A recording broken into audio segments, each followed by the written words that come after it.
I want to thank Dr. Glusman and the organizers of this conference for inviting me to speak to you about the unraveling of Soviet psychiatry. By the use of the term Soviet psychiatry, as I think you all know, I'm referring specifically to what is typically called the political abuse of psychiatry by the former Soviet Union, or the use of psychiatric interventions to punish and deter political and religious dissent in the former USSR. As Dr. Glusman has written, this disturbing practice had precursors going back to Tsarist Russia and the Stalinist period. But it took shape as a systemic and systematic form of repression in the 1950s. Historians agree that during the Brezhnev era, it was systematically deployed to incarcerate political opponents who openly expressed beliefs that contradicted official dogma of the regime. Psychiatric incarceration was a cruel tool of the totalitarian state, used to suppress immigration, distribution of prohibited documents or books, participation in political dissent, and involvement in forbidden religious activity. Amnesty International and other human rights organizations compiled lists of such cases, relying on sources inside the country. According to one estimate, there had been approximately 350 victims of psychiatric punishment between 1977 and 1983. My personal account of this story will cover about a 10-year period, and I'll say more about that in a minute.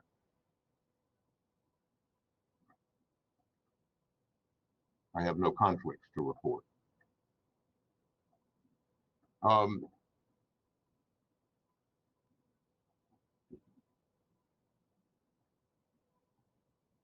So I want to, I think an important part of the story I want to tell about the political abuse of psychiatry in the Soviet Union is that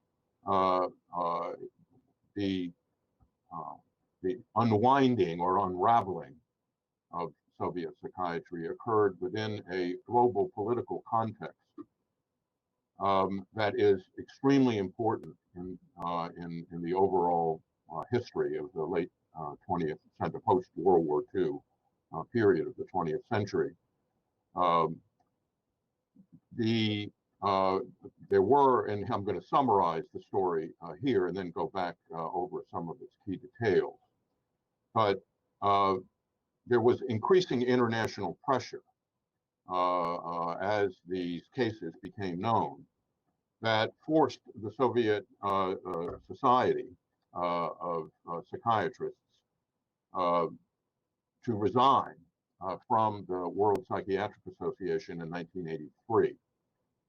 The political abuse of psychiatry rose to the very top of the human rights agenda in the so-called Helsinki Commission negotiations, which were under the auspices of the Commission on Security and Cooperation in Europe. And I'll have something more to say about that later.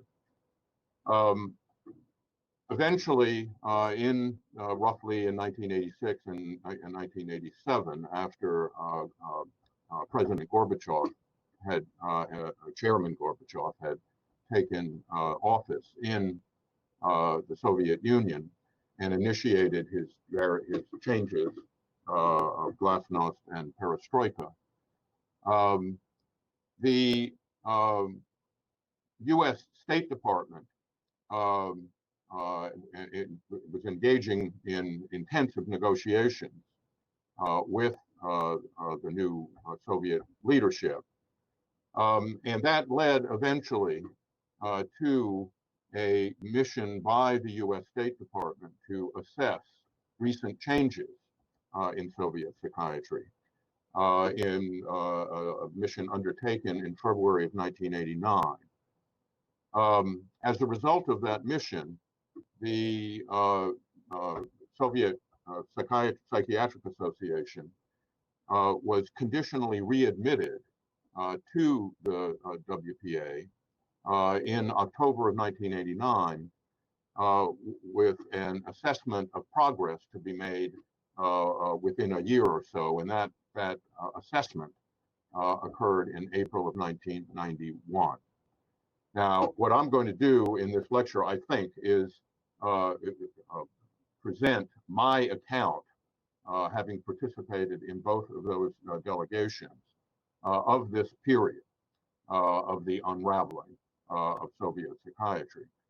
I want to put it in a larger context, if there's any time, relating to subsequent developments in human rights and in mental health law after the end of the Soviet Union.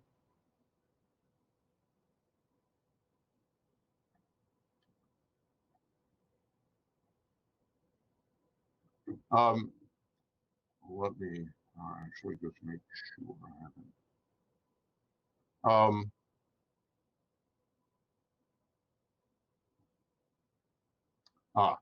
I knew I had missed a slide. So one question that's important to deal with at the outset here is why is it important to look back over this period of time? And there are three reasons why I've chosen to offer this lecture at your conference. One is the very important role played by the WPA. I mean, this is just in terms of the WPA's role in world psychiatry. We are looking at a period back in the 1980s, even though we're participating in a European conference of the WPA in 2021. Well, first of all, I want everyone to recognize the indispensable role that was played by the WPA in calling attention to the use of psychiatric imprisonment to suppress political and religious dissent, and in bringing it to an end in the Soviet Union. This highlights what I want to call the political responsibility of professional organizations to stand up for the ethical integrity of the profession. Perhaps the most important function of professional organizations, in my view, is to resist interference by the government with the core ethical obligations of the profession to the people that they serve. And this is true of medicine in general, and of course, in psychiatry in particular.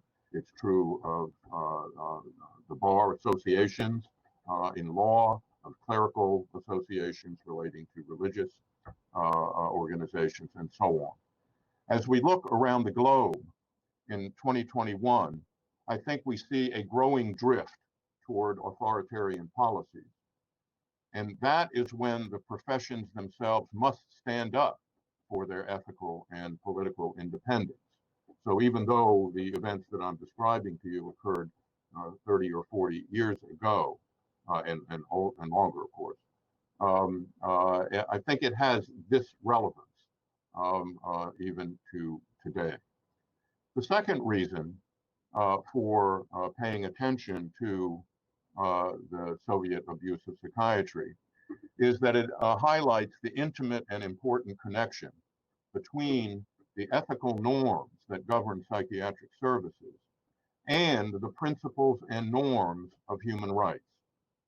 The intentional use of tools of psychiatric care to punish dissent is doubly cruel and violates the most basic principles of human rights acknowledged by all societies in the wake of the terrible tragedies of World War II.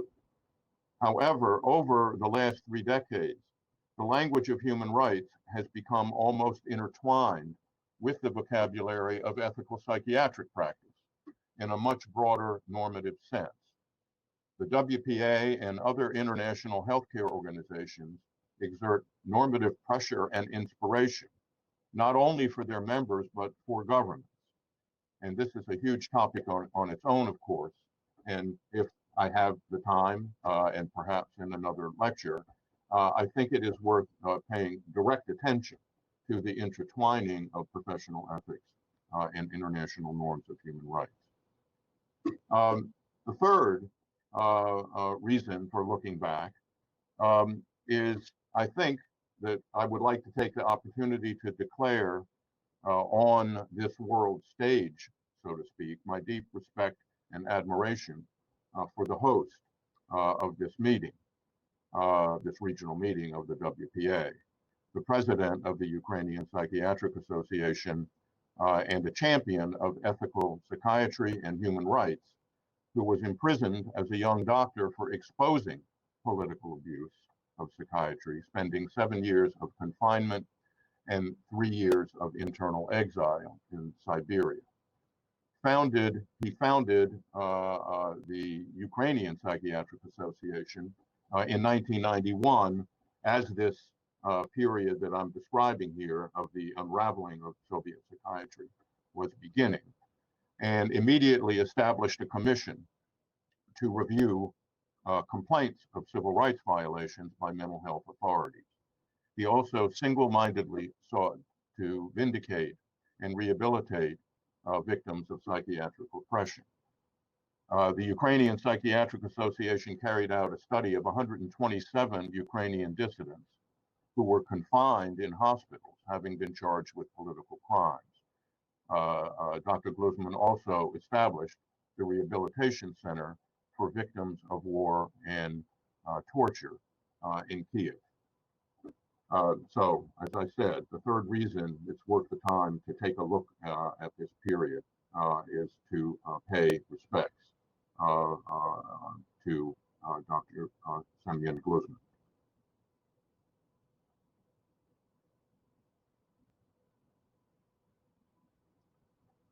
All right, so with that introduction, let me say a few words about the roots of punitive psychiatry. As I've indicated, obviously at the political level in terms of the repression, it was designed to eliminate dissent, prohibiting and punishing distribution of prohibited documents and books, participation in public dissent, involvement in forbidden religious activities, and even people who want to emigrate, from the Soviet Union. Now, one of the interesting questions that always, when this topic is raised, is why was psychiatric repression used as opposed to the normal use of criminal prosecution? Why not straightforward punishment for what people have done? And it opens up a larger discussion. But just as a quick observation here, one aspect of perhaps using this tool as opposed to other forms of repression is that, in a sense, of course, it devalues the ideas that are being expressed by attributing them in some way to a psychiatric disorder. And therefore can, by taking the person off the podium, so to speak, even in prison, it reduces attention, to the ideas that are being expressed. And it makes the case, if the person is isolated in a psychiatric hospital attributable to mental illness, it makes the case less visible, perhaps. But even then, it's an interesting question always about why the tool of psychiatric repression is used in some cases and not in others.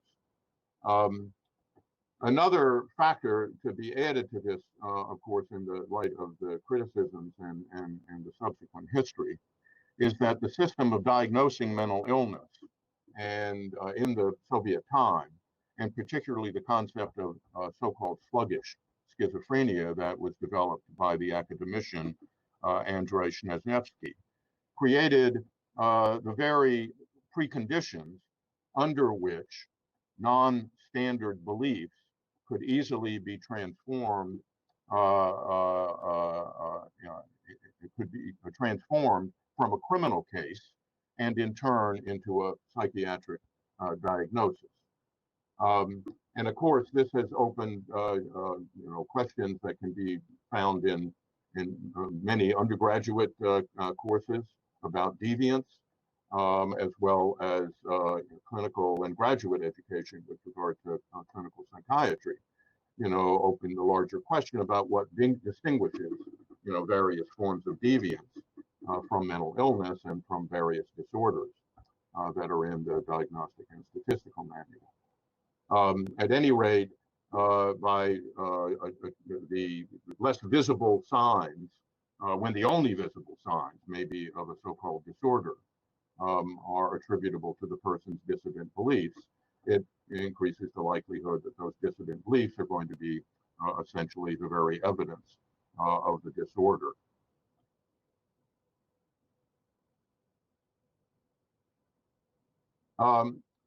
So against that backdrop, we had the various cases of psychiatric abuse that were coming to public attention. And not all over the world during this period, post-World War II, generally the emphasis on human rights arising out of the experience of World War II, but the increasingly intensified focus on human rights as part of a general world discussion and focus, on human rights, obviously, particularly in the West. As these cases were reported by various organizations, early cases of abuse that became widely known, are listed, on this particular slide. And again, many people here might already know something about these cases, but it is worth, I think, a reminder of the cases that became widely known. The first is Zhoris Medvedev, who was arrested and forcibly detained in Kaluga Psychiatric Hospital in May of 1970 for writing about postal censorship in the USSR. A very famous case involving General Petro Grigorenko, who was repeatedly arrested and committed to a psychiatric hospital for his dissident activities. As it turned out, Dr. Shnezyevsky examined him personally and found such symptoms of mental illness as, I'm quoting now, an overestimation of his own personality reaching messianic proportions, and also so-called reformist ideas. The next case is Vladimir Bukovsky, who smuggled to the West a file of 150 pages documenting the political abuse of psychiatry, including General Grigorenko's case. And he was convicted in January of 1972 for spreading anti-Soviet propaganda and circulating false reports about political dissenters. Then I'm mentioning two psychiatrists. Anatoly Kuryagin was convicted in 1981 of anti-Soviet agitation and propaganda, sentenced to 12 years in prison and internal exile. He was released in 1987 during the period of the unwinding and unraveling of Soviet psychiatry that I'm going to be focusing on in this talk. I've already mentioned Dr. Gluzman, but let me tell you, and for those that didn't already know, that he wrote a forensic report on Grigorenko in 1971, essentially an absentee remote examination based on the record, and concluded that Grigorenko was mentally sane and had been taken to mental hospitals for political reasons. And as I said, for doing that, Dr. Gluzman served 7 years in labor camps and 3 years in Siberia. He also wrote a book with Vladimir Bukovsky, a manual on psychiatry for dissidents.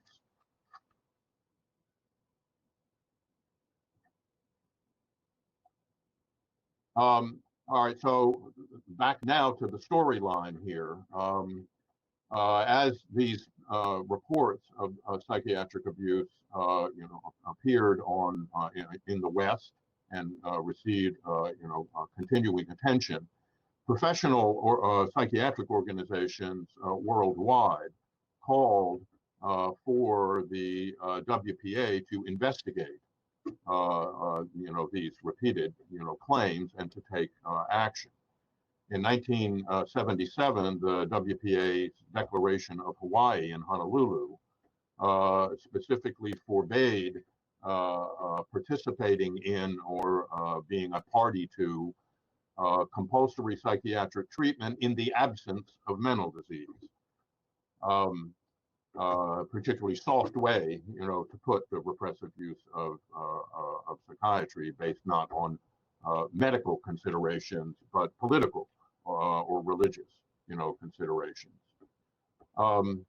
The WPA that very same year, General Assembly officially denounced the Soviet practice of using psychiatry to resist dissent. In so after the 1983 Vienna Congress, the Soviet practice did not stop, and the West demanded the Soviets' expulsion. I'm now up. I moved up 3 years, as opposed to the Declaration of Hawaii now. That the West demanded the Soviets' expulsion from the WPA in 1983, and at that time, the Soviet psychiatric organization resigned when it was facing almost certain termination of its membership. But interestingly, even at that time, the point was made that if this practice of hospitalizing people for political dissent and not based on legitimate medical reasons, if that process was reversed, or I think one of the terms in the documents was ameliorated, the association, upon presenting concrete evidence that the practice had changed, would be able to reassume their membership in the World Psychiatric Association. Well, there was obviously no admission at that time, and international criticism became even more intense. But the leaders of the Soviet psychiatric, organization insisted that no such thing, was being done, and so the intensity of the world condemnation became even greater during this period. All right, now that basically is the stage that was then set for significant international action, and for the two visits that I mentioned to you to the Soviet Union, first by an American delegation in 1989, and then by the WPA in 1991. So this is now in the context of a world, a substantial world human rights initiative that was part of the so-called Helsinki process that had been initiated in 1975, where in addition to arms control negotiations, there was also a human rights basket of issues that were being discussed at the Commission on Security and Cooperation in Europe, and which plays a key role in the story that I am about to tell you, which eventually, proceeded and successfully to what is thought to be, properly, I think, characterized as the end of the Cold War. So these discussions, which, as you can see, covered a 10 or 15-year period that we're basically talking about now, when the focus, among other things, became was on Soviet psychiatric abuse, as well as other violations of human rights and incarceration of political prisoners, and so on. But it was under the umbrella of the CSCE and this Helsinki process that many of these discussions occurred. The dynamic of the negotiations that were ongoing changed and intensified when Mikhail Gorbachev became the leader of the Soviet Union, not immediately necessarily, but during the period of 1985 and 1986. The tenor of those negotiations and the desire to bring the Cold War to an end, with both the arms control features of it and a common worldwide commitment to the protection of human rights. And these were, obviously, from the standpoint of at least the U.S.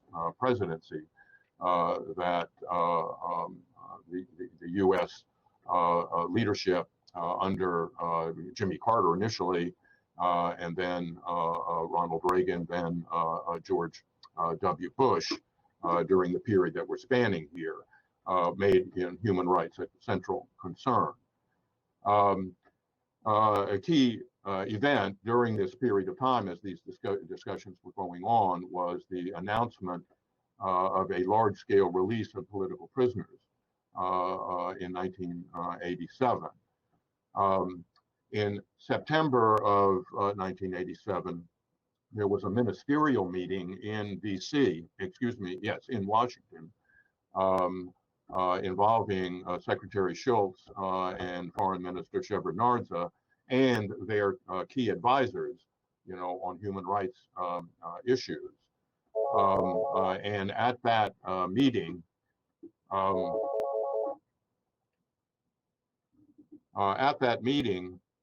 the Soviet diplomats specifically assured the Americans during at that meeting that abuse of psychiatry had ended. Obviously, it had been an important part of the discussions going forward, and that this was among the diplomats. This is the information that was communicated.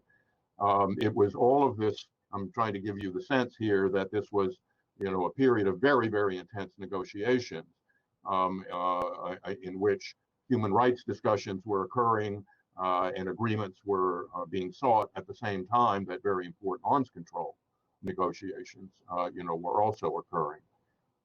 In December of 1987, the Intermediate Range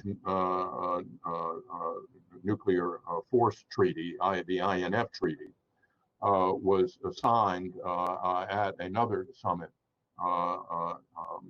in Washington, D.C.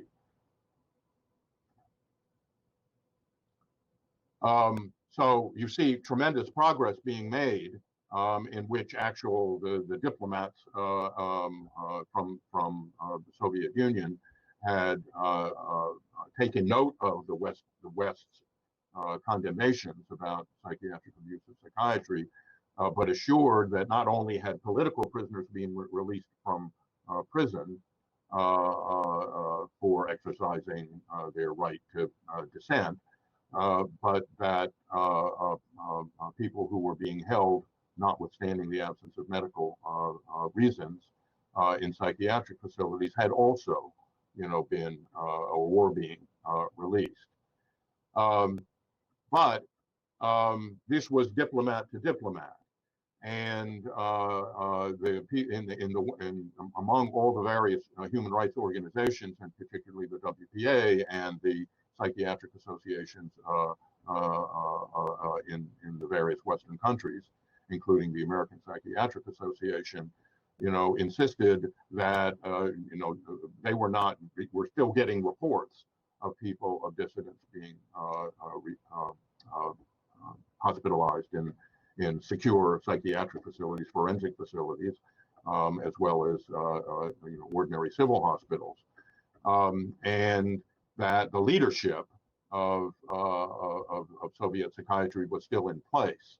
And under those circumstances, there was reluctance on the part of world psychiatry, to take the word of the Soviet diplomats that things had changed, in particular because no one from Soviet psychiatry had ever admitted that any of these things, had actually occurred.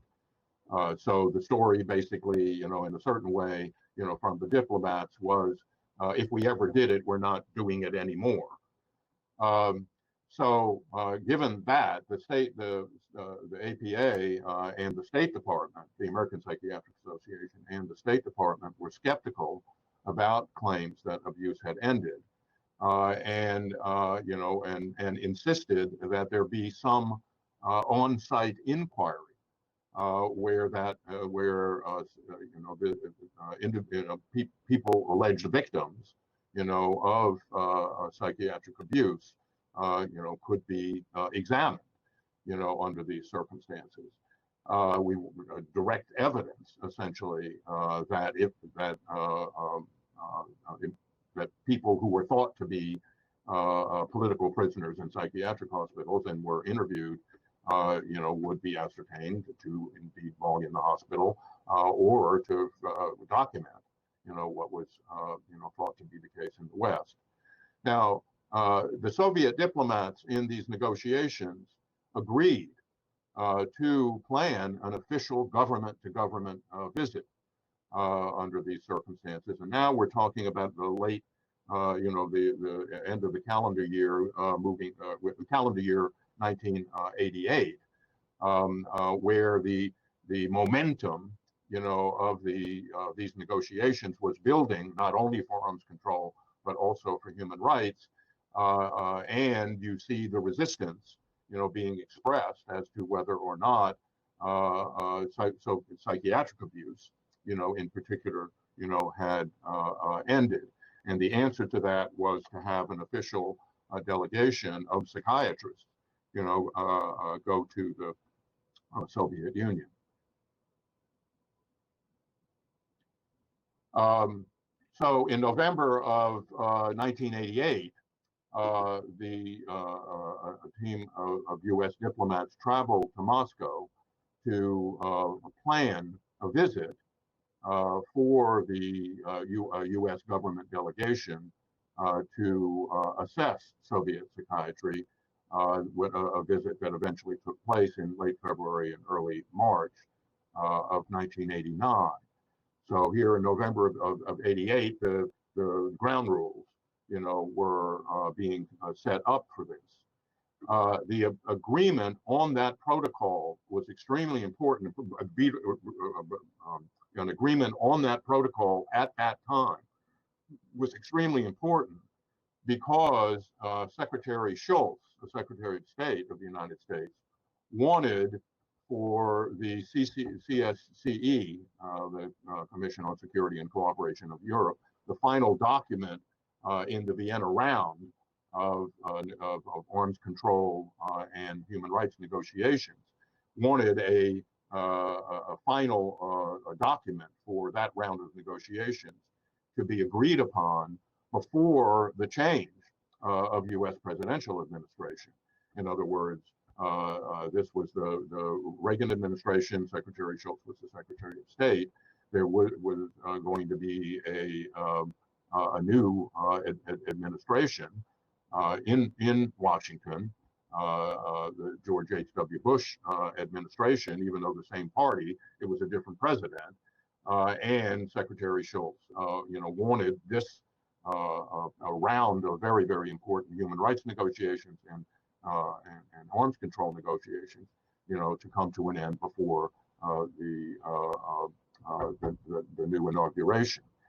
Also, just to give you a sense of, the intensity of this, of these discussions during this period of time, President Gorbachev addressed the United Nations in December of 1988, and the speech is well known as having expressed strong support, of course, for human rights, and noting also that explicitly that political prisoners, in the Soviet Union had been released.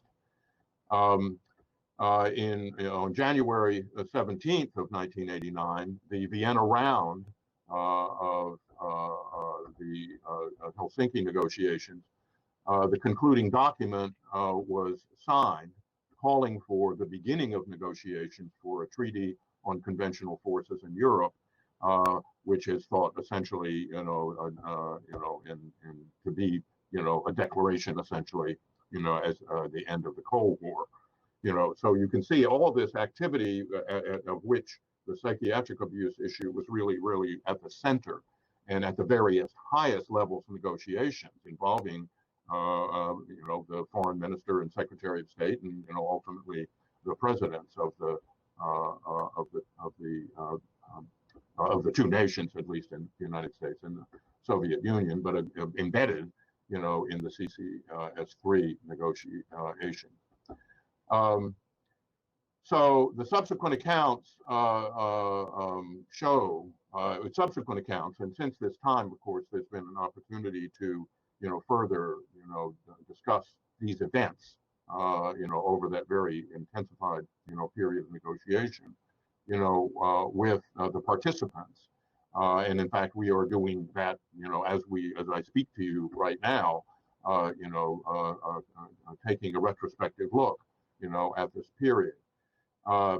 These accounts show that the Soviet government agreed to release political prisoners, including those in psychiatric facilities, but still faced resistance in the health ministry and the KGB. So the government was not of one mind, and which is why I think the period of negotiations involving the foreign ministries, was extremely important, and indeed that the U.S. delegation's visit was essentially done under the auspices, of our State Department and the Soviet Foreign Ministry. The primary State Department goal, as I said, from the State Department point of view, was to confirm that the abuse had ended, as the diplomats for the Soviet Union had declared that it had. The APA had an additional goal in these discussions, as the plans were being set up for the terms under which the visit to the Soviet Union by the delegation of U.S. psychiatrists, as it was called, that the APA goal was to confirm that it had happened, which of course nobody had yet admitted in Soviet psychiatry, and to transform, Soviet psychiatry and play a role in helping bring the Soviet psychiatrists back into the world psychiatric community, as colleagues rather, than as recalcitrant violators of human rights.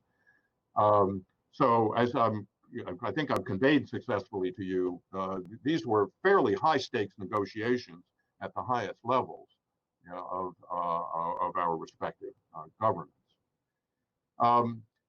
Now, just another, I'm going to talk about the findings, of the mission in a minute, but to kind of, put this, period of negotiation in the background, even in a little bit more, detail for you.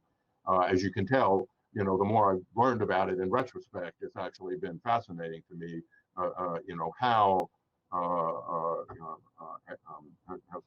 how elevated in a way, these concerns about Soviet psychiatric abuse were in these very, very important, negotiations that led to the end of the Cold War. Now, putting the delegation together for the U.S. mission, involved various organizational participants, from the United States. Obviously, I've mentioned to you that this was a State Department, delegation.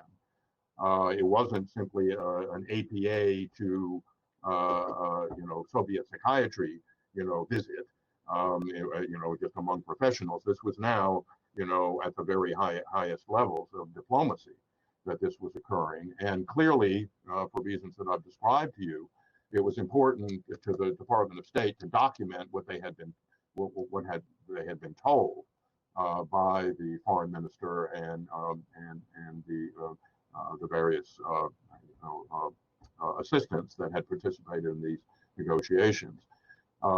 That we have the West, the list of political prisoners that were thought to be in psychiatric hospitals that I've discussed, before.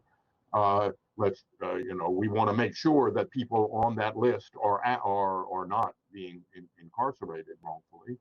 So let's clear the list. Obviously, U.S.-Soviet relations and the improvement in U.S.-Soviet relations during this period were at the heart of this, and to have common understanding and collegial improvements between the two countries was extremely important. Standing up for human rights, and obviously it was important that President Gorbachev was endorsing modern principles of human rights in the highest of circles, and the Helsinki Commission negotiations that I mentioned before. So that's kind of from the point of view of the State Department. The psychiatrists who participated in this had somewhat overlapping but different interests also. From the National Institute of Mental Health played a key role in this for a number of reasons. One is, to the extent that there were going to be clinical or evaluations, assessments being made as to whether or not people had diagnosable mental disorders that were thought to be political prisoners, the scientific credibility of whatever methods, diagnostic methods and procedures were used against the language barrier and so on, where obviously not only verbally but also in terms of the records would need to be addressed. And given the different diagnostic nomenclatures that were used in the Soviet Union and in international discourse, and certainly in the U.S. So that was an important concern that NIMH had. Also, it was important from the standpoint of American psychiatry and world psychiatry to reestablish, a common health dialogue, not only in psychiatry, with the physicians and psychiatrists of the USSR, and to re-embrace the Soviet colleagues in world psychiatry, and have an ongoing relationship that obviously would be only for the betterment, of patients in both countries. And obviously, NIMH was, of course, concerned about the ways in which, psychiatric practices in the Soviet Union might have amounted to violations of human rights. The American Psychiatric Association had somewhat similar, but somewhat different interests. That the integrity of professional ethics, obviously, is a key feature, of this. And so it's not only clinical education and clinical training and clinical values and scientific, commitments, but also ethical commitments that lie at the heart, of the intense, worldwide condemnation, of Soviet psychiatry. So again, on bringing the Soviet Psychiatric Association back into the fold in terms of world psychiatry, and then as part of the same common dialogue about professional ethics was, and the integrity of the profession was extremely important. Also, as I've mentioned, there was real concern that the leadership of Soviet psychiatry had not changed and had not been, been willing to admit what had gone on in any public way. and that was a concern. And so if they weren't going to admit it, participants in the APA leadership were all the more, convinced that it would be necessary to demonstrate, that it had been done and it had happened. And obviously, the APA was as interested as the other participants in this, in the scientific and intensifying scientific dialogue, across the two countries, and common views about human rights. All right, now that is the background for the delegation's visit. What I now want to turn to is how the visit was structured, and then I want to summarize findings that were reached by the U.S. Delegation.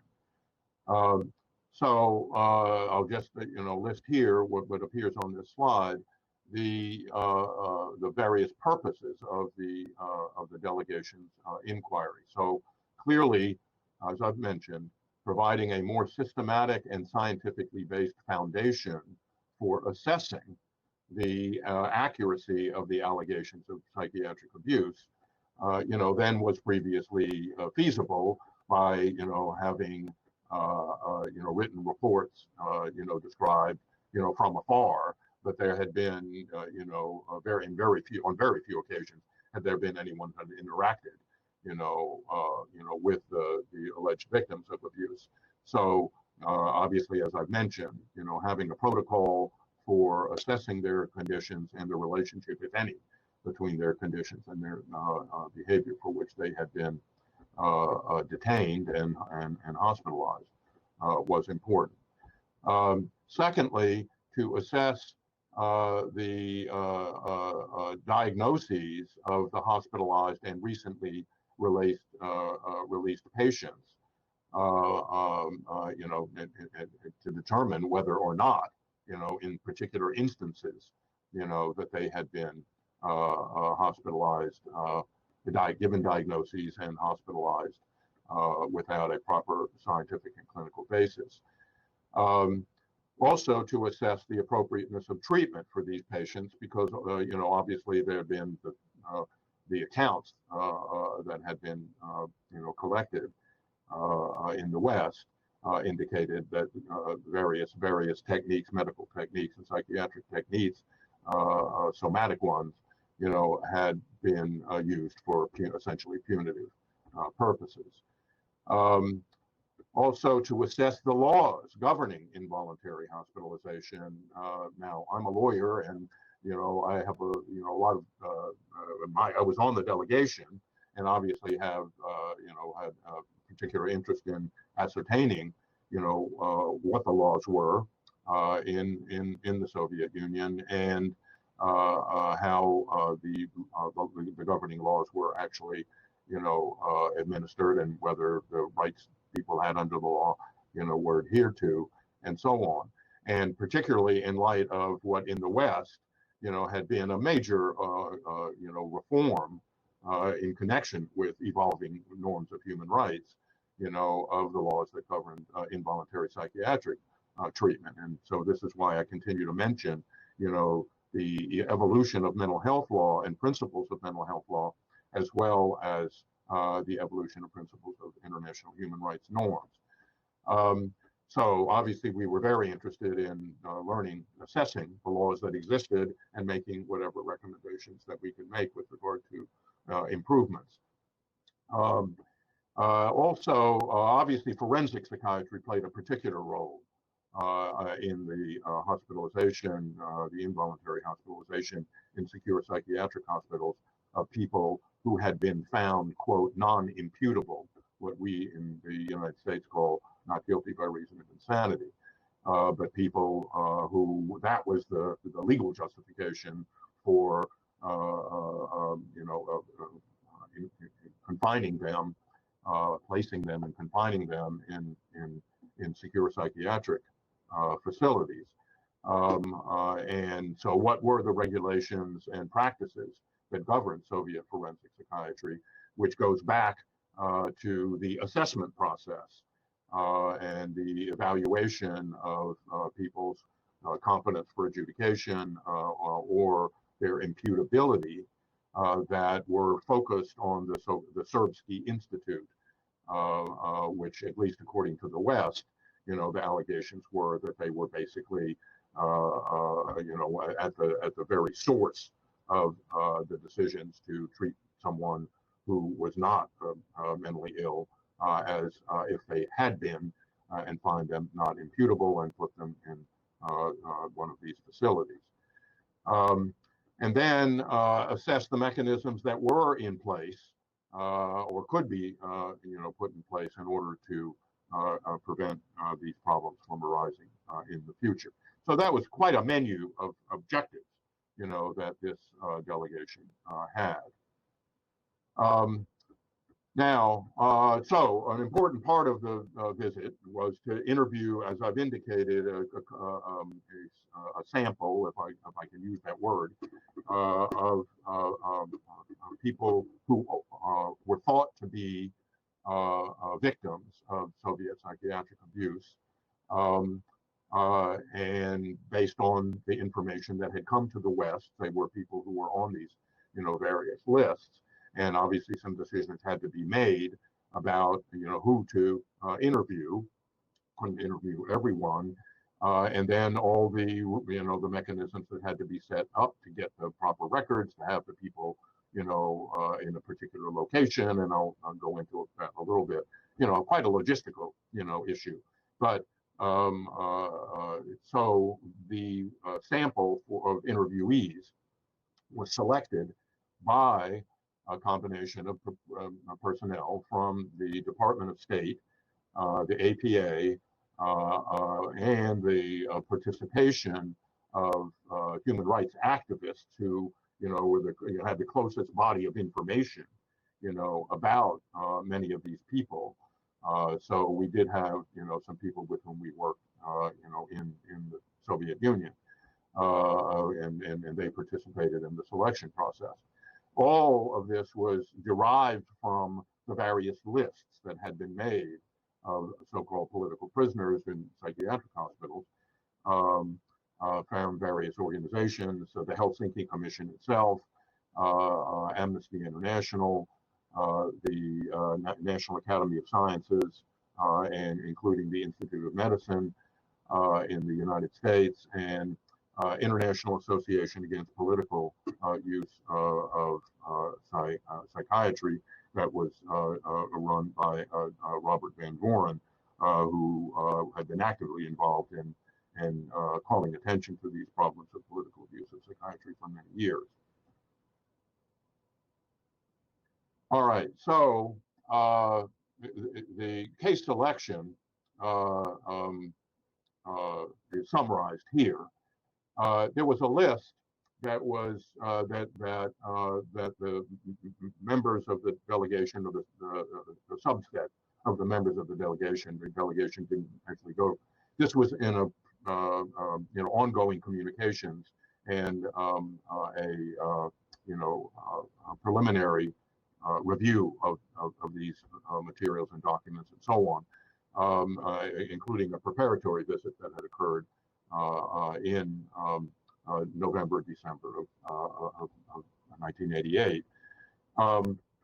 The original list submitted to the Soviets was a list of 48 people, 37 of whom were currently hospitalized, again, focusing on the people still on the lists that were still thought to be hospitalized, and obviously directly relevant to whether or not people had been hospitalized for, quote, non-medical reasons or for political reasons.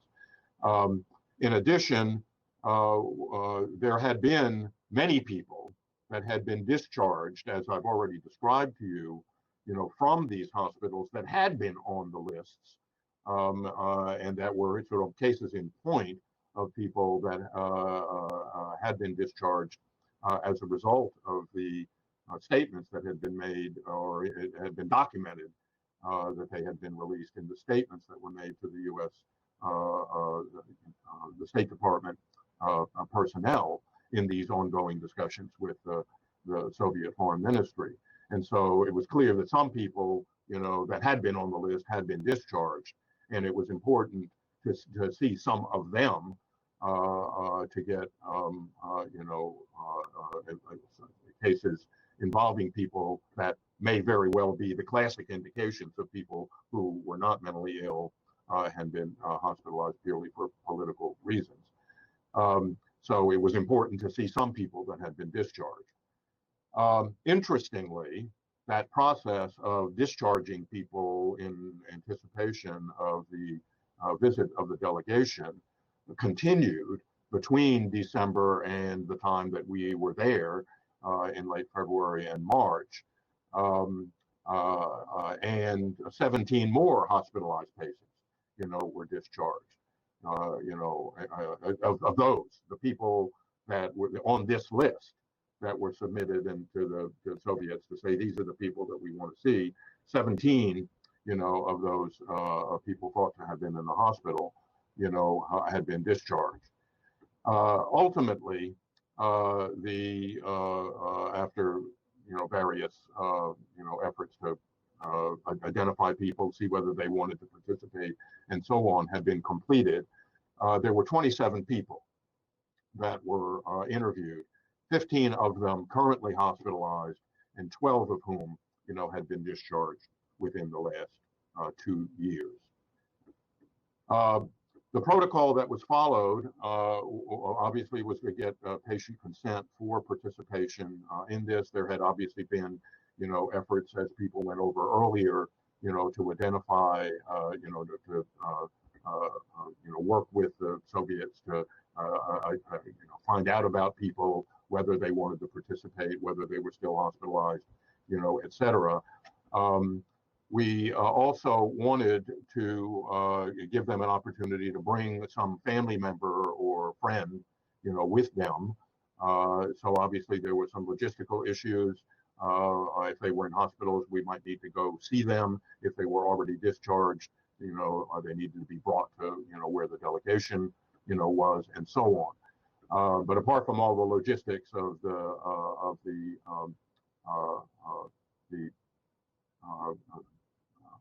identifying and interviewing the people, there was also the question of, so how was this going to be accomplished? And so there were among the delegation, there were 3 different interview teams.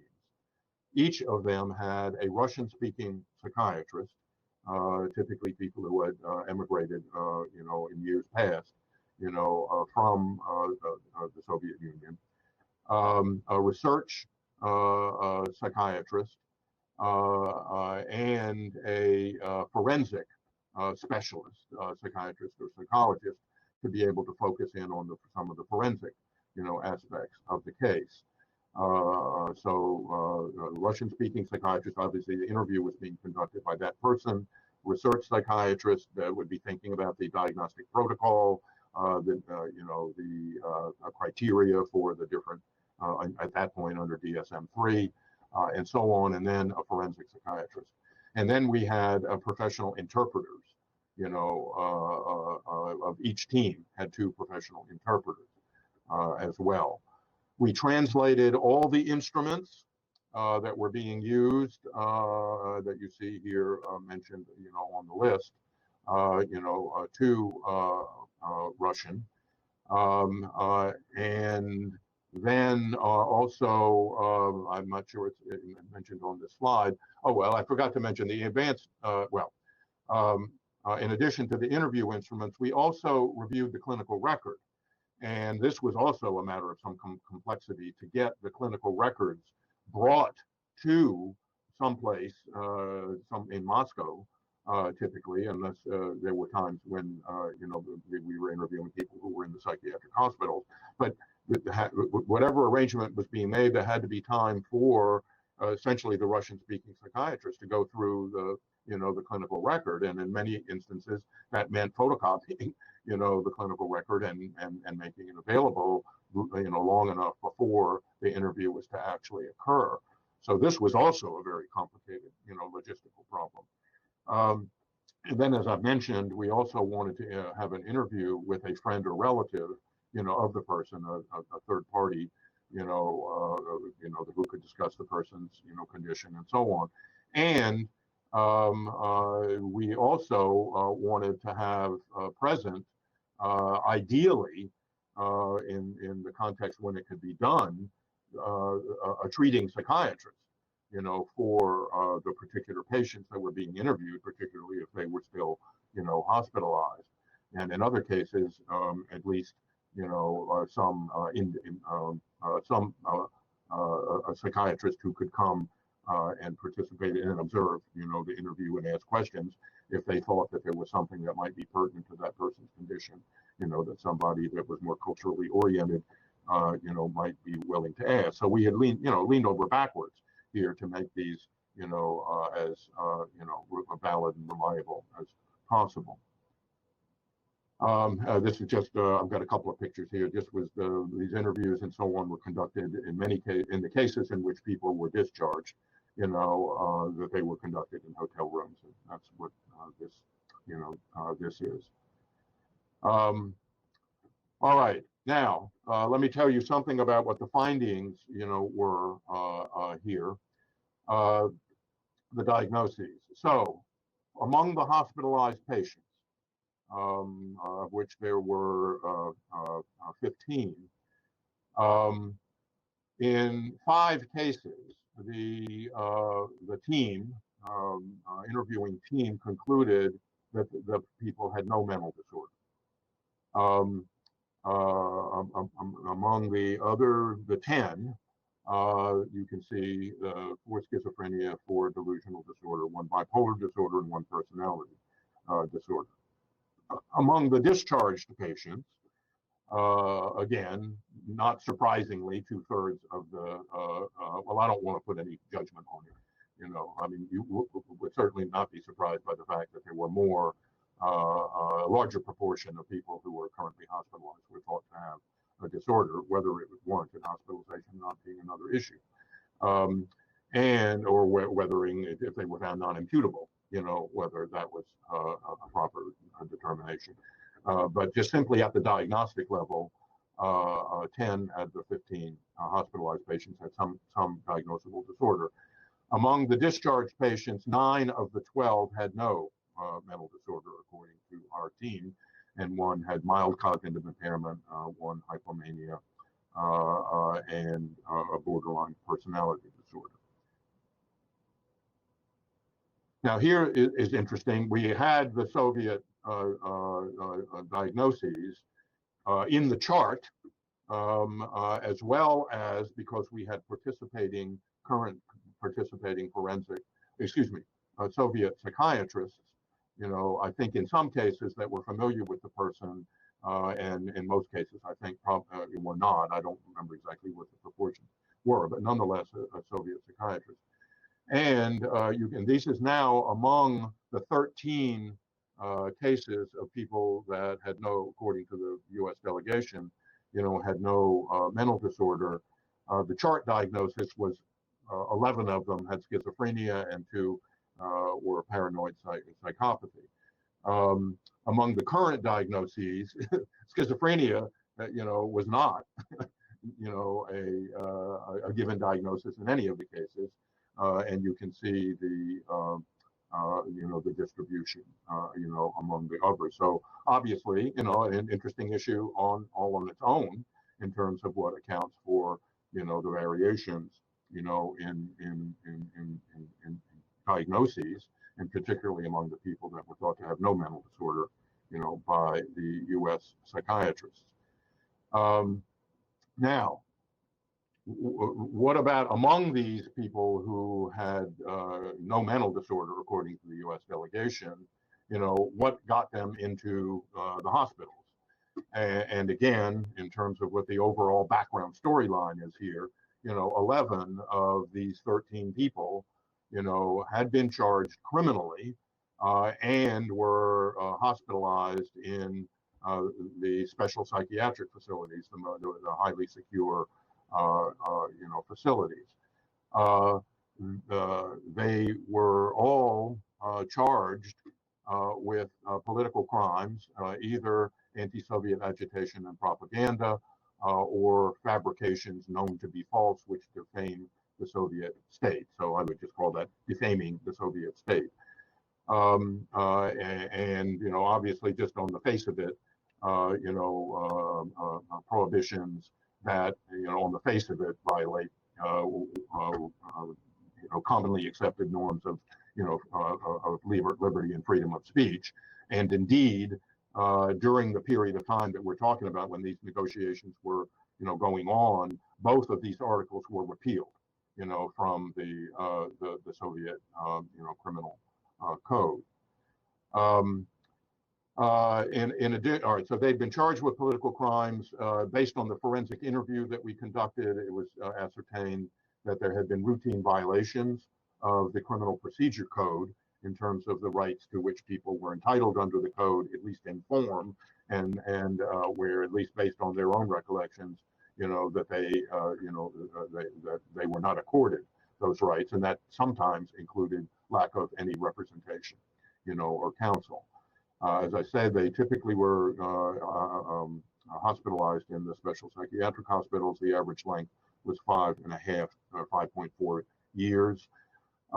Three of the persons, were still hospitalized, but all the others had been discharged, during this period post-Gorbachev, the period 87 to 89 that I referred to, back in that earlier period, where, again, if I can just, have you imagine what the political dynamics of this, there were lots of lists of political prisoners that were thought to be in prisons, right, and known to be in prisons, and in the declarations, by the diplomats for the Soviet Union, that political prisoners had been released. Most of the people that they were talking about were, of course, people who had been, arrested and criminally prosecuted, for their exercise of,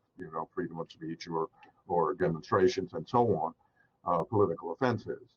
But there was this subset of cases where they had been in psychiatric, hospitals, and therefore a little bit easier to, and more difficult to verify, of course, whether or not they were political prisoners or not, right? And so that's what made the negotiation that much more difficult. You could verify, what the story was with regard to the people who had been in prison.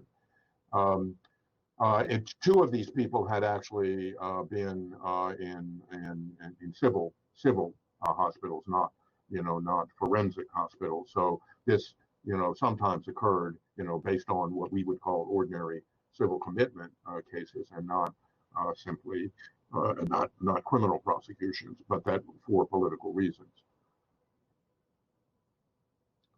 So this is neither here nor there. All right, I thought just it would be interesting to have one case where you can kind of basically get a little bit of a profile here. That was one of the people that we saw. I'm calling him Mr. D. He was born in Moldova, a member of the Gagauz group in 1954. Successfully served in the army. Was a human rights activist in college. Apartment was searched in 1984. In July of 1985, an involuntary mental evaluation in Moscow, diagnosed with paranoid psychopathy. Was arrested in October of 1985 under Article 191, defaming the Soviet state. Forensic examination characterized him as non-imputable, based on paranoid schizophrenia, and then he was put in a special psychiatric hospital, again in the West, that would be, being committed for being not guilty by reason of insanity, where he, escaped in 1988. We examined him. I will say we, I don't remember how many people were there and how many were on the delegation. At least one member was on the delegation, actually, who examined him. when we were there in 1989, and the conclusion was that there was no mental disorder. And that's Dr. Roth was the psychiatric leader, of our delegation. I wanted you to have a chance to see him there. In the interest of privacy, I won't identify any of the other two people. So another important thing that we studied was not only the diagnostic issues, in which I've given you the basic storyline, here with regard to that, but also the conditions in the various hospitals. We were certainly interested in the quality of care, and in the civil context, at least, access to services by people who needed them, and what the conditions of hospitals and treatments, in hospitalization. We were interested in non-forensic, cases as well.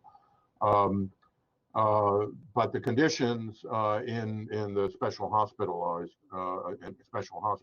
that we visited, and I was on the team that went and visited these hospitals, and we conducted interviews, with anybody that wanted to talk to us, and then asked randomly, when we would go into a room, whether anybody, said who we were and whether anybody wanted to talk to us.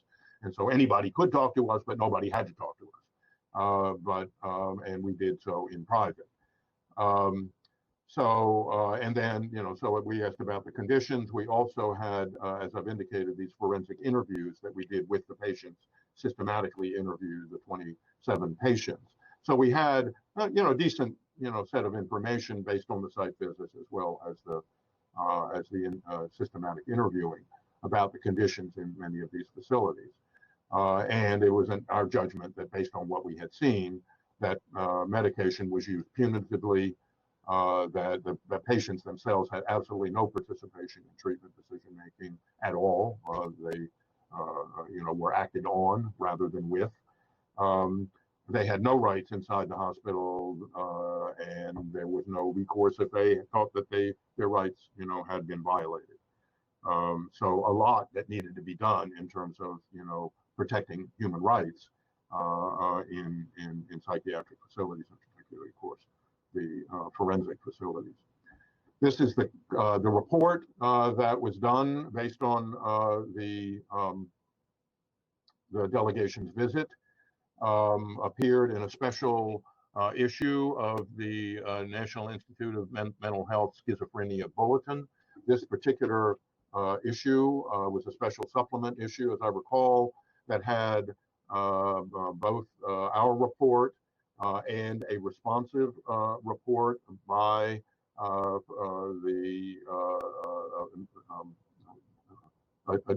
delegation of people from the Soviet Union, both in English and in Russian, and so published. I assume that this is still accessible.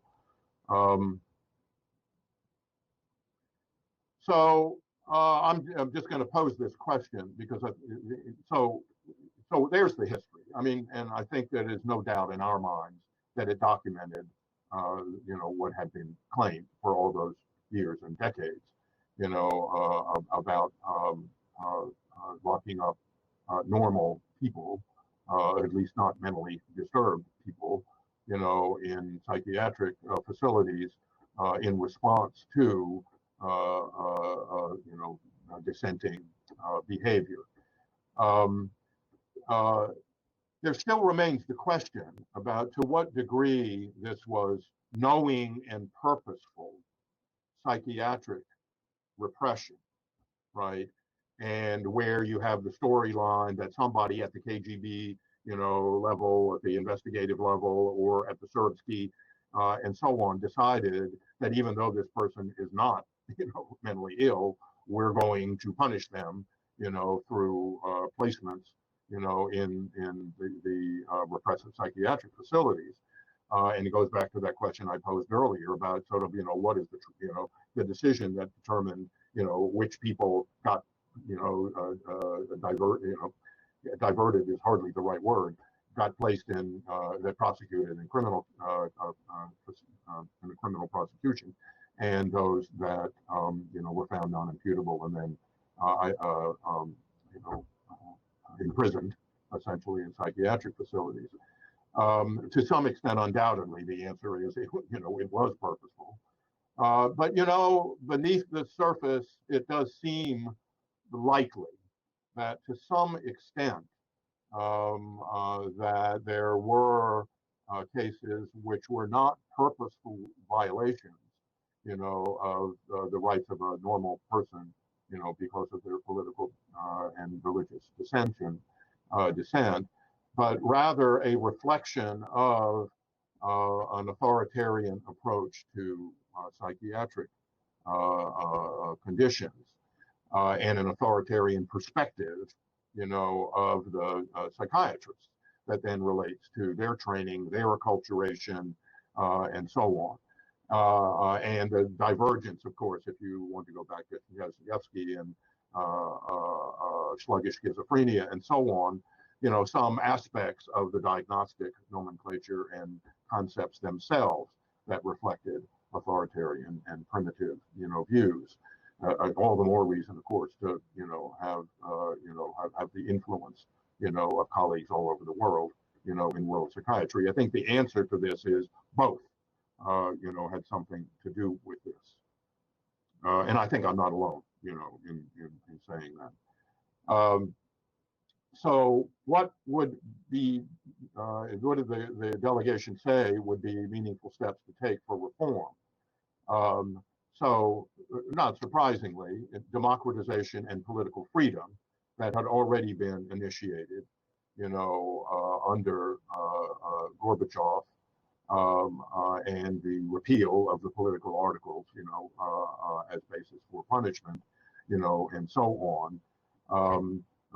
Obviously, the one part of the underlying conditions here was the totalitarian regime, and that those characteristics obviously were beginning to be erased during the Gorbachev period, and again, without getting into the political organization of the governments in Russia and the various Soviet republics. There may be authoritarian tendencies, and tensions, inside the politics of, any of these countries, including my own, in these situations. But, clearly part of the evolution, of the legal codes, at least, of these countries has been greater democratization and political freedom. And but those would be necessary conditions. The rule of law to govern coercive psychiatry, there was no law with regard to civil commitment. The laws pertaining to commitments to the forensic hospitals, there were laws that were governing them, but it appeared to us that nobody was paying any attention to, any of the actual legal, requirements, there, including representation and advocacy.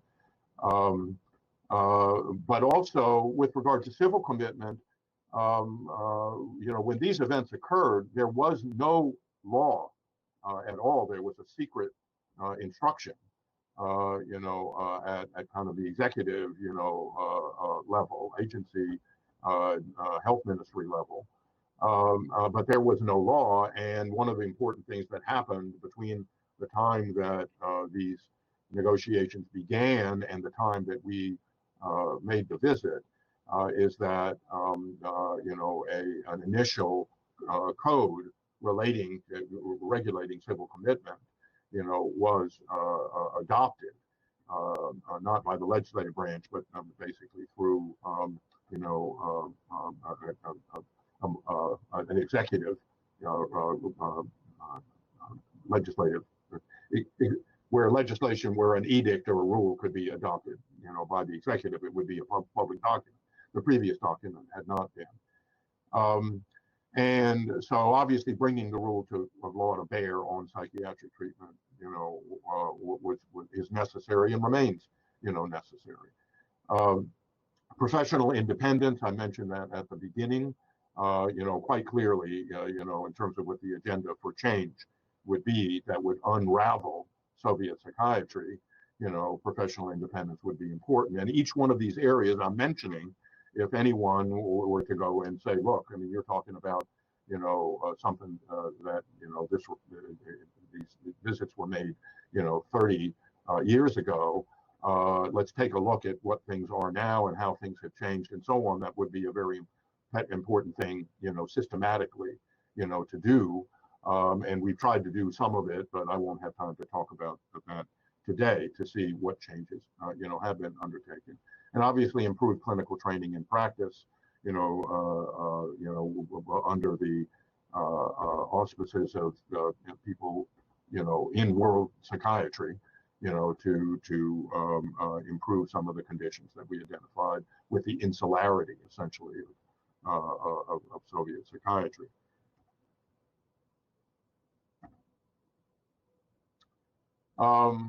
Okay, now in the report that we did in 1989, the conclusion, as I've just alluded to actually with you, is that the process of reform had just begun. The political articles had been repealed. The institutions of a law-governed state were being put in place, by the new regime. The 1988 law regulating civil hospitalization was a small but significant step. Professional independence, obviously, over the long term, it requires a shift of allegiance, to the supreme, lodestar being the well-being of the patients, and less responsiveness to, the dictates and expectations of the state. And what was clearly needed in 1989 was a change in leadership. And integration with world psychiatry.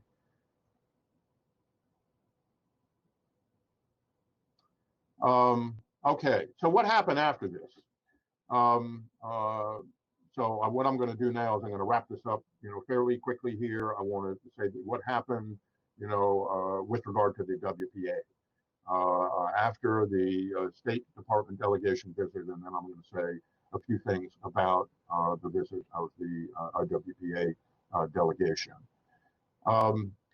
The condition, so what, after our visit, what should be done? What was the attitude about what should be done? It was kind of a mixed bag in terms of what we had seen, with regard to the readmission of the WPA. Contending views were they should not be readmitted until the leadership is replaced.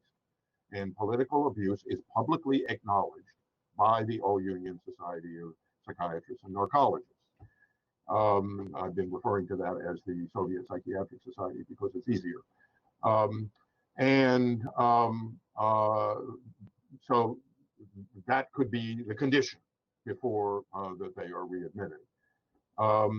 Second would be conditional readmission, subject to verification, in a subsequent site visit of continuing reform. The second was the one that was adopted, that the All-Union Society was readmitted subject to a visit by a WPA review team that would occur, quote, within 1 year. It was a little bit more than 1 year when it eventually, occurred. The hope was that, their leadership would, have been changed by then. Interestingly, here is the statement that the Soviet Psychiatrists Organization, I should be clear about this, there was by this time an independent psychiatric association that had taken root, in the Soviet Union.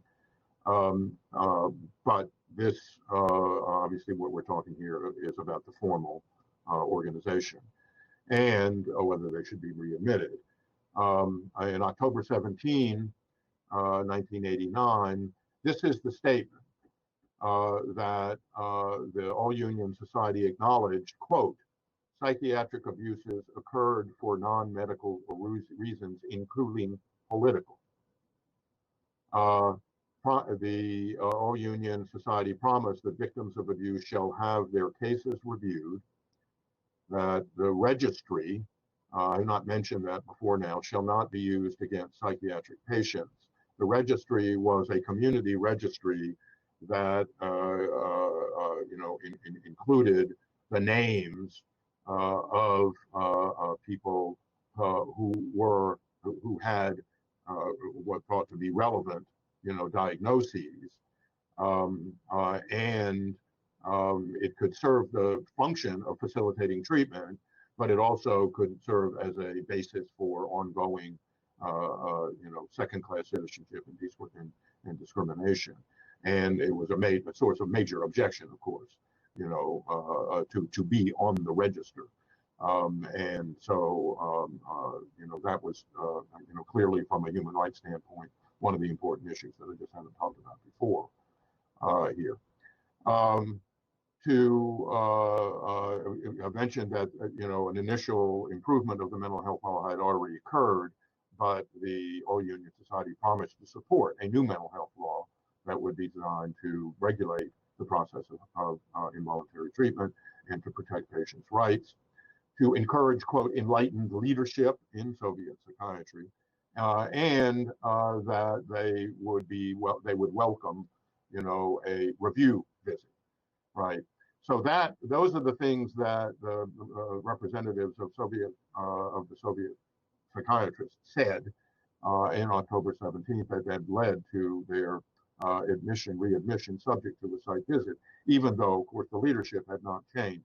I will say that as I recall, I was told that the first statement, quote, acknowledging that psychiatric abuses occurred for non-medical reasons, including political, was not on the statement that had been drafted, by the representatives of the. I was not there. This was in Athens, I think. But that it basically had been written, by somebody from the West and said, you have to say this. So I think we were still in that zone where, formally speaking, the All-Union Society was not willing to admit, what we believe quite clearly had happened. Okay, the WPA review visit occurred in June of 1991. The protocol was negotiated in November of 1990 for the visit. The WPA team included 4 members of the U.S. team, including Dr. Roth and myself. The primary focus of the review visit was on the All-Union Society's promise to review cases of alleged abuse.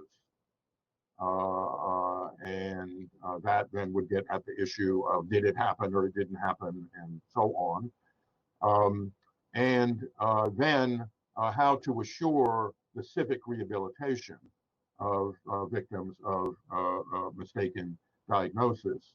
And again, if there weren't a register and there weren't, generally discriminatory consequences that can flow from being on the register, you would be worried less about being victims of, mistaken diagnosis. But obviously, it was important, for all the people that had been victims, of the abuse. This was obviously an important issue for them. All right, so the WPA basically sort of went through the same protocol with fewer people, that the 89 delegation had. 10 people were interviewed, 4 of them who had been interviewed by the U.S. delegation, and 6 new cases that were on the lists and still thought to be, to have been, cases of political abuse. The chart diagnosis, not surprisingly, in all, well, I shouldn't say that. The chart diagnosis in all 10 was schizophrenia. The WPA opinion in these 10 cases was 6 of them were never mentally ill or not mentally ill. And 3 of them were not schizophrenic, but had maybe a possible disorder other than schizophrenia. This is participation in one of the interviews in that visit. The key findings here were that there were no new cases of political abuse to our knowledge. Any of the, we investigated what we could find about cases that had been reported, and so on, but that we did not have direct evidence of new cases of political abuse. No significant steps had been taken, however, to remedy past abuses. And the practice of coercive psychiatry was essentially unchanged. The law, I'll mention that later, the law had changed, but, as far as we could tell, and we went to, visited facilities and so on. The official leadership was still unchanged. And based on our interactions with them during this visit, were unrepentant, notwithstanding the promises that had been made, in 1989 and 1990. So we were quite disappointed, I have to say. The spirit of the U.S. delegation, was, somewhat optimistic in 1989, but in 1991, I think we were very disappointed. The only good news was continuing legal reform. The process of legal reform, had continued. There was a draft of a new mental health law that was underway. We had a chance to participate in its drafting and to testify about it, while we were there. There were bills to rehabilitate and compensate political prisoners, including people who had been imprisoned in psychiatric facilities. So on the legal side and on the human rights side of things, things were continuing to move, certainly in a positive direction. And again, the political context was all, very interesting. When we were there, there were rumblings that there might be a coup. I mean, there was still, from a political standpoint, human rights oriented reforms were still underway, but there was uncertainty about what was going to happen in the future. And there was the attempted coup actually occurred about 6 weeks, after we left. But in the meantime, the legislative body, both of the Russian Federation and of the Soviet Union were considering, a lot of positive changes in terms of the protection of human rights. I'm just going to tell you something more about Mr. D, who we saw him again in late 1989. You remember he was on, had escaped, but in late 1989 he was judicially rehabilitated because his conduct, if you remember, it was one of the political articles that I mentioned, was no longer criminal. He returned to Moldova to run for office. He was declared ineligible due to his diagnosis. That was overridden by the Electoral Commission. He was then elected to the Moldovan Congress of People's Deputies.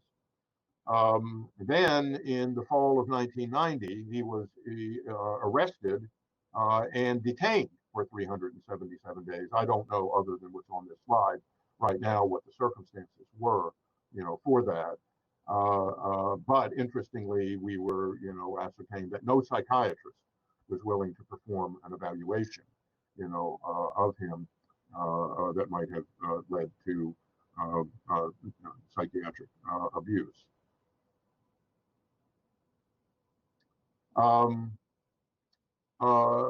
Okay, another issue before the WPA delegation was, well, what about this process for reviewing cases of alleged abuse and mistake, where people could be, quote, rehabilitated? As I indicated, there was a promise that there would be an independent multidisciplinary commission in response to our recommendation in the U.S. delegation report. There was an ethical medical commission of the All Union Society under Dr. Belov that was established. So this was a step in the right direction, but it was not part of an institution of the state, but rather a medical commission under the All Union Society, which has obviously no governmental, authority. But as I said, it's a step in the right direction. It's something on which one could build. The clinical findings, that had been made by the Belov Commission, so far. I mean, since I have it here, let me just draw your attention to it if you can see it. In the 112 cases, the clinical findings were that there was no current mental disorder in 25 of them. In 17, that the diagnosis should be modified, reduced. And again, this tells you something about the way of thinking about this. Confirmed the diagnosis in 66 cases, and then a first diagnosis of schizophrenia in 4 cases. The recommendation was to move 23, of the 25 people there from the register, and for those that had a modified diagnosis, 12 of the 17, and indeed among people who's got a confirmed diagnosis, to remove them from the register, 20 of them. So this would be clearly a step in the right direction in terms of who needs to be on the register, in terms of any potential social danger, for example, and who, can be moved from the register and not be worried about how that might come back to haunt them. Of course, the problem was that, as I think the next slide basically says, the deficiencies of the Belov Commission were they've only reviewed a small proportion, of the cases that were filed. And the opinions have no legal effect, and they lack, authority. And that the recommendations with regard to, removal, from the register, or modification of the diagnosis, there was nothing that could be done, and there was unwillingness to take a look at the past diagnoses to determine whether they had been correct, only that there had been a change, in condition.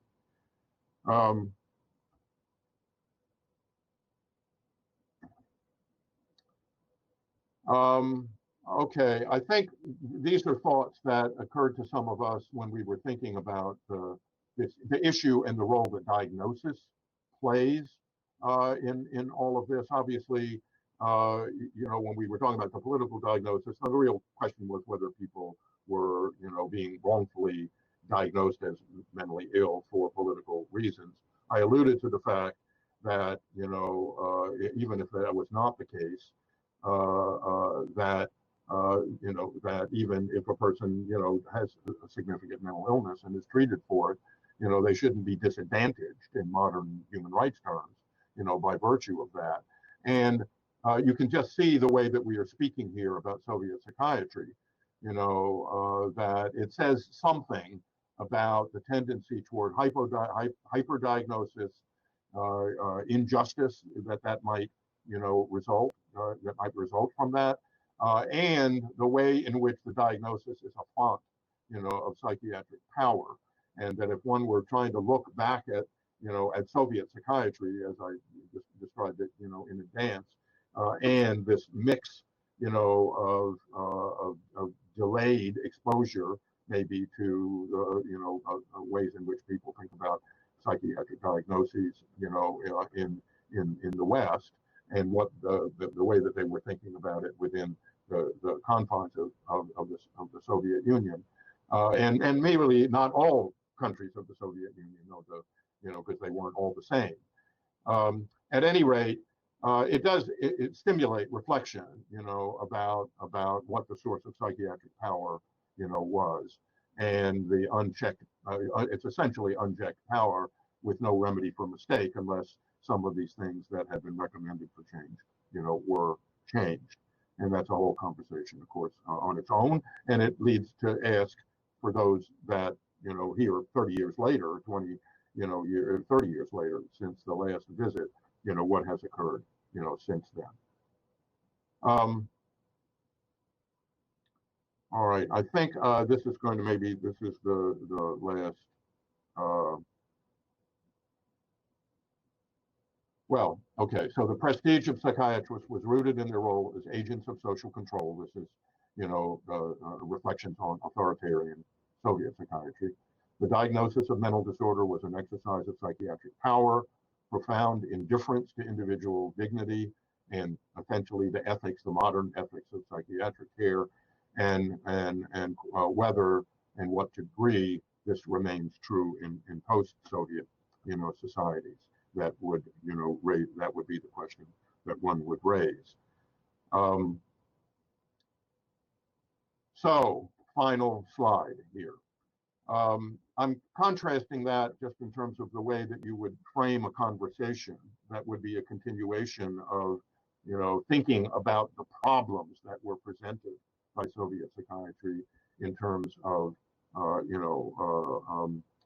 assessments going forward. And what our ideals are. So one way of characterizing the ideals of contemporary Western psychiatry, at least, would be respect for individual dignity and the principle of individualized decision-making based on good clinical practices, respect for ethical obligations, and anchoring principles of human rights. And all these obligations are enforceable by legal norms.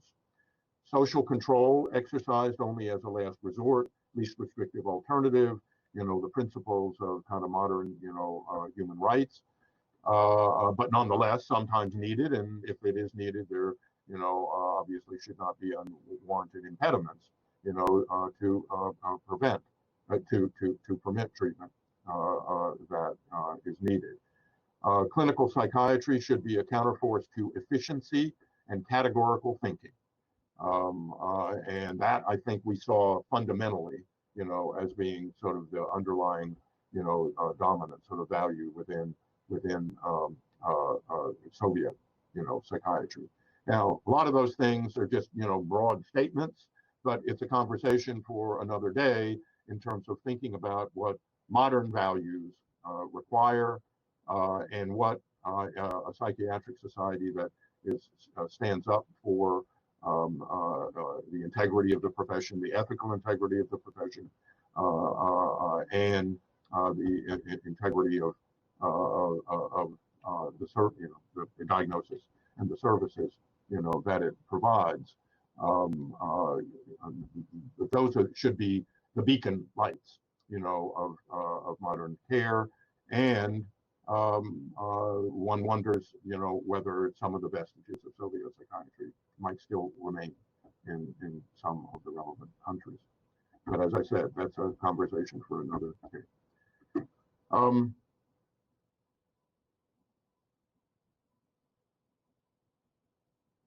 Patient care perspective, improved clinical training, professional identity and ethical independence, professional accountability, both internal and external. And the WPA can continue to provide an essential role, in various countries, and that we should just ask how we are doing, in terms of the reform agenda. This, I just wanted to put a plug in for this book, Human Rights, Perestroika, and the End of the Cold War. This was written by Dick Shifter, who was the Assistant Secretary of Human Rights, and Anatoly Adamushin, who was his equivalent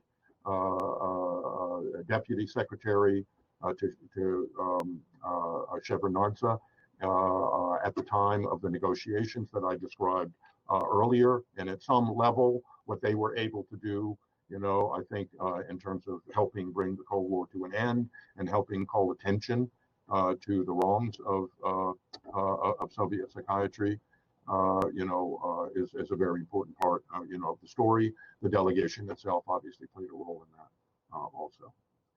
So I thank you for listening. I know this is a long lecture, and hopefully it will either be edited, or will be broken into two. And I also want to thank the WPA for nurturing ethical psychiatry and human rights, not only in this period, this very important period of the 1970s and 80s and 90s, but also since then. So thank you very much.